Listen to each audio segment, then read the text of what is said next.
Welcome back to my world and thank you so much for being there. I have received quite a few concerns from many of you with the request that I should address them. There is one particular concern which I think I need to address straight away, and that is the enormous amount of stress that all of us are taking because of the exposure to a humongous amount of information explosion regarding the virus.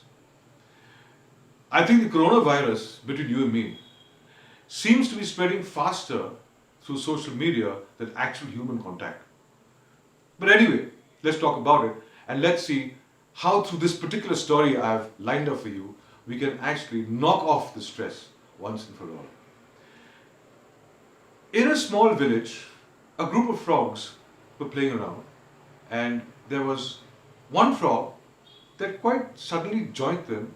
This particular frog, this little chap, is actually our hero. And he just joined them for a while before he could speed back home to his family. And all of a sudden, a group of boys landed up, picked them up and threw them into a pit. Now this pit was a little deep and pandemonium broke loose because the frogs didn't know how to get out of the pit. And in the meanwhile, all those boys that surrounded this pit kept shouting at the frogs and telling them, there is no way that you can ever get out. There is no way that you'll be able to survive. All of you are going to die inside this pit. Take our word for it. So the frogs were listening to this and desperately also trying to jump out of the pit, but the walls were a little slimy and they kept sliding down back into the bottom of this pit.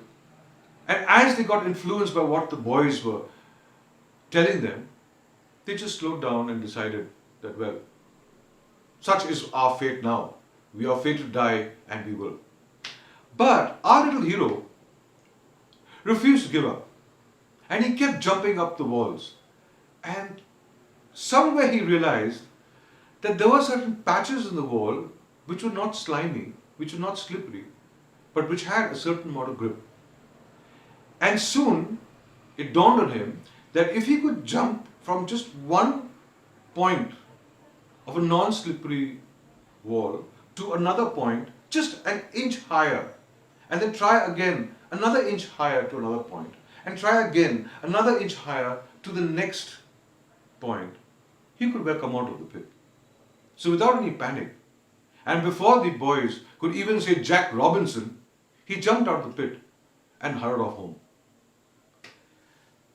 Now the big question is, how did our little hero do it and not the rest? The truth is, our little hero did it because he was deaf and he couldn't hear. And because he couldn't hear, all that toxic information around him, all those idiotic boys that kept telling them that there's no way they can escape, that there's no way they can get out of the situation, that they're all going to die, he found a solution, he faced a challenge, understood how to conquer it, and got out of the pit.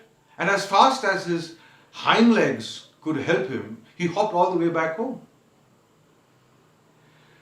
So my advice to you is, fold your hands,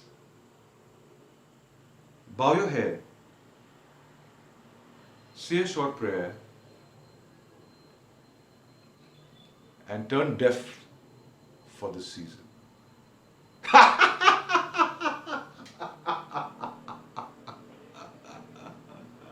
Love you guys. Be blessed. Stay inspired. Ciao for now. See you soon.